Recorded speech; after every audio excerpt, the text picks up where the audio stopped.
হয় বৰ্তমান মই আছো পূবজাৰণী হাই স্কুলত।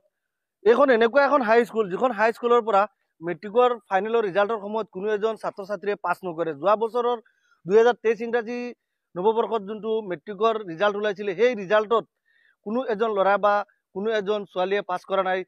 ক্লাছ 10ৰ যোনটো মেট্ৰিকৰ ফাইনেলৰ ৰিজাল্ট হৈছিলে সেই ৰিজাল্টত কোনো ধৰণৰ ল'ৰা ছোৱালীয়ে পাছ কৰা নাছিলে। আৰু মই এই ভিডিঅ'ৰ জৰিয়তে যোৱা কেইদিন আগত এই স্কুলখনৰ পৰিৱেশৰ বিষয়ে আপোনালোকক দেখুৱাইছিলোঁ। মই ভালকে দেখুৱাব পৰা নাই। আজি মই এই ভিডিঅ'ৰ জৰিয়তে আপোনালোকক এই স্কুলৰ পৰিৱেশৰ বিষয়ে গোটেইখিনি আপোনালোকক দেখুৱাম। আৰু মই এই ভিডিঅ'ৰ জৰিয়তে এই স্কুলৰ পৰিচালনা কমিটিক মই অনুৰোধ কৰিম যে আপোনালোক যদি এই স্কুলখন চলোৱাত ব্যৰ্থ হয় তেতিয়াহ'লে আপোনালোকে আপোনালোকৰ পদৰ পৰা পদত্যাগ কৰক। এনেকুৱা এখন স্কুল যিখন স্কুল 11টা বজাত আৰম্ভ হয় আৰু 12:30 বজাত স্কুলখন ছুটি দিয়া হয়। এই স্কুলখনত যিবিলাক ল'ৰা ছোৱালী আহি এডমিশ্যন লয় সেই ল'ৰা ছোৱালীবিলাক অতি দুখীয়া মেধাৱী ঘৰৰ ল'ৰা ছোৱালী। এই ল'ৰা ছোৱালীসকলৰ জীৱনক লৈ পূবজাৰণী হাই স্কুলৰ শিক্ষকসকলে আৰু পূবজাৰণী হাই স্কুলৰ পৰিচালনা কমিটিয়ে এটা খেল খেলি আছে। ভিডিঅ'ৰ জৰিয়তে পূবজাৰণী হাই স্কুলৰ যোনটো পৰিচালনা কমিটি আছে সেই পৰিচালনা কমিটিক মই ক'ম, যদি আপোনালোকে এই স্কুলখন সঠিকভাৱে চলোৱাত ব্যৰ্থ হৈ আছে তেতিয়াহ'লে আপোনালোকে আপোনালোকৰ পদৰ পৰা পদত্যাগ কৰক। মই আপোনালোকক ভিডিঅ'ৰ জৰিয়তে সবিশেষ আপোনালোকক এইখন হৈছে মই মোৰ সহযোগীক দেখুৱাম। এয়া চাওক, এইখন হৈছে এখন টয়লেট। এই টয়লেটৰ ভিতৰত চাওক অকল শিখৰৰ পেকেট, চিগনেচাৰৰ পেকেট, চিগাৰেট আৰু বিড়ি চিগাৰেটৰ পেকেট। চাওক আপোনালোকে এইটো চাওক, এয়া হৈছে আমাৰ পূবজাৰণী হাই স্কুলৰ পৰিৱেশ। গতিকে মই এই ভিডিঅ'ৰ জৰিয়তে এই পূবজাৰণী হাই স্কুলৰ পৰিচালনা কমিটিৰ সভাপতিজনক মই অনুৰোধ জনাম যে আপুনি এইবিলাকৰ প্ৰতি লক্ষ্য নকৰে নেকি? যদি আপুনি আপোনাৰ পদ চলাবলৈ ব্যৰ্থ হৈ আছে তেতিয়াহ'লে আপুনি আপোনাৰ পদৰ পৰা পদত্যাগ কৰক। মই বহুত কষ্ট কৰি এই ভিডিঅ' বনাব লগা হৈছে, গোন্ধত ময়ো থাকিব পৰা নাই। আপোনালোকে প্ৰত্যক্ষ কৰক যে ইয়াত লিখা আছে class 9 section B. Class 9 section বিৰ ক্লাছৰুমটো মই ভিডিঅ'ৰ জৰিয়তে আপোনালোকক সবিশেষ দেখুৱাম। এয়া চাওক, অকল ইয়াত শিখৰৰ পিক, চিগনেচাৰৰ পিক। এয়া চাওক আপোনালোকে, মই আপোনালোকক দেখুৱাবলৈ যত্ন কৰিম। এয়া চাওক কেনেকৈ পিক আছে। এয়া চাওক, মই এই ভিডিঅ'ৰ জৰিয়তে এই স্কুলৰ পৰিচালনা কমিটিক মই প্ৰশ্ন কৰি আছো, আপোনালোকে এইবিলাক নেদেখে নেকি? আপোনালোকে এইবিলাক প্ৰত্যক্ষ নকৰে নেকি? এয়া চাওক, পিকৰ নমুনাটো চাওকচোন আপোনালোকে। এয়া চাওক, এয়া নিশ্চয় আপোনালোকে দেখিবলৈ পাইছে।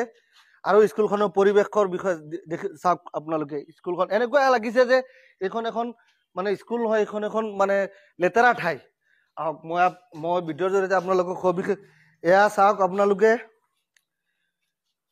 এয়া চাওক চাদা বিড়ি এইবিলাক। এই ক্লাছ 9 ছেকশ্যন বিৰ ক্লাছৰুমত আহিলে আপোনালোকে দেখা পাব কেনেকৈ বিড়ি চাদা পেলোৱা আছে। এইখনৰ কোনো ধৰণৰ স্কুলখনৰ ভিতৰত কোনো ধৰণৰ পঢ়াৰ কোনো পৰিৱেশ নাই। আৰু মই দেখুৱাবলৈ যত্ন কৰিম। এয়া আহক, মই যোৱাকালিও ভিডিঅ'ত দেখুৱাইছোঁ আৰু আজিৰ ভিডিঅ'টো মই আপোনালোকক দেখুৱাম। এয়া চাওক, এইখন হৈছে পূবজাৰণী হাই স্কুলৰ টয়লেট। এয়া চাওক, এইখন হৈছে পূবজাৰণী হাই স্কুলৰ টয়লেট। এয়া চাওক, এয়া চাওক কেনেকৈ লেতেৰা, কেনেকৈ লেতেৰা। ইয়াত ল'ৰা ছোৱালীয়ে কেনেকৈ পেচাব কৰিব? ল'ৰাবিলাকৰ কথাটো বাদ দিয়ক, সিহঁতে গৈ পথাৰ খালী আছে, পথাৰত গৈ কৰিব পাৰিব। ছোৱালীবিলাকে কেনেকৈ পেচাব কৰিব চাওক। যদি এজন ছোৱালীৰ পেচাব লাগে হঠাৎ তেতিয়াহ'লে এই ছোৱালীজনে কেনেকৈ পেচাব কৰিব? এয়া চাওক কেনেকৈ লেতেৰা হৈ আছে। প্ৰতি বছৰে এই স্কুলখনৰ নামত মেৰামতি বা চাফ চিকুণৰ নামত বহুত টকা আহে। এই টকাখিনি কেনেকৈ আত্মসাৎ কৰে সিহঁতে আপোনালোকে চাওক। আত্মসাৎ কৰা নমুনাটো চাওক। আৰু এই স্কুলখনৰ মেৰামতিৰ নামত এই স্কুলত নাই কোনো ধৰণৰ খিৰিকী, নাই কোনো ধৰণৰ দৰ্জা। এয়া চাওক, এয়া কোনো দৰ্জা নাই, কোনো খিৰিকী নাই। যোৱাকালিও দেখিবলৈ পাইছোঁ আৰু আজিও দেখিবলৈ পাইছোঁ। যেতিয়া মই স্কুলত আহিছোঁ তেতিয়া মই দেখা পাইছোঁ যে স্কুল শেষ হোৱাৰ পিছত ইয়াৰ ওচৰে পাছৰে কেইজনমান ল'ৰা আহি ক্লাছৰুমৰ ভিতৰত বহি আড্ডা দিয়ে। স্কুলখনৰ ভিতৰত বাহিৰৰ মানুহবিলাকে কিয় আহি আড্ডা দিয়ে? আড্ডা দিয়াৰ মেইন কাৰণটো হ'ল স্কুলখনৰ ভিতৰত নাই কোনো ধৰণৰ দৰ্জা, নাই কোনো ধৰণৰ খিৰিকী। ভালকে গেটো নলগাই। আপোনালোকে চাওক, গেটখন বৰ্তমান খোলা হৈ আছে। এয়া হৈছে পূবজাৰণী হাই স্কুলৰ গেট। এই গেটখন খোলা হৈ আছে, আপোনালোকে চাওক। গতিকে মই আপোনালোকক অনুৰোধ কৰিম যাতে আপোনালোকে ভিডিঅ'টো যিমান পাৰে শ্বেয়াৰ কৰক, ইমানে শ্বেয়াৰ কৰক যাতে এই ভিডিঅ'টো অসম চৰকাৰৰ অধীনত থকা শিক্ষামন্ত্ৰীৰ ওচৰলৈ যায়। আৰু এইখন স্কুলৰ পৰা প্ৰতি বছৰে মেট্ৰিকত কোনো ধৰণৰ ল'ৰা বা কোনো ধৰণৰ ছাত্ৰ ছাত্ৰীয়ে পাছ নকৰে।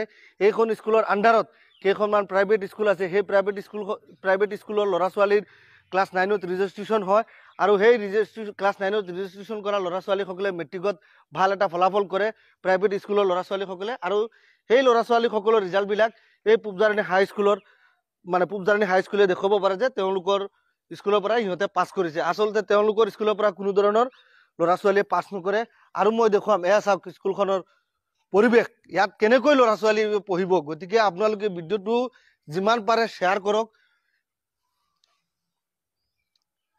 এয়া চাওক এই স্কুলৰ নামত বছৰি লাখ লাখ টকা আহে এয়া চাওক কোনো ধৰণৰ দৰ্জা নাই কোনো ধৰণৰ খিৰিকী নাই এই শ্ৰেণী কোঠাটো মই যেতিয়া স্কুলত আছিলোঁ মই যেতিয়া স্কুলখনত পঢ়িছিলোঁ তেতিয়াৰ পৰা এনেকুৱাই আছিলে আৰু এতিয়ালৈকে এনেকুৱাই আছে এই স্কুলৰ নামত বছৰি লাখ লাখ টকা আহে সেই লাখ লাখ টকাখিনি কোনো ধৰণৰ মেৰামতিত নলগোৱাকে এই স্কুলখনৰ পইচাখিনি কেনেকৈ আত্মসাৎ হয় চাওক আপোনালোকে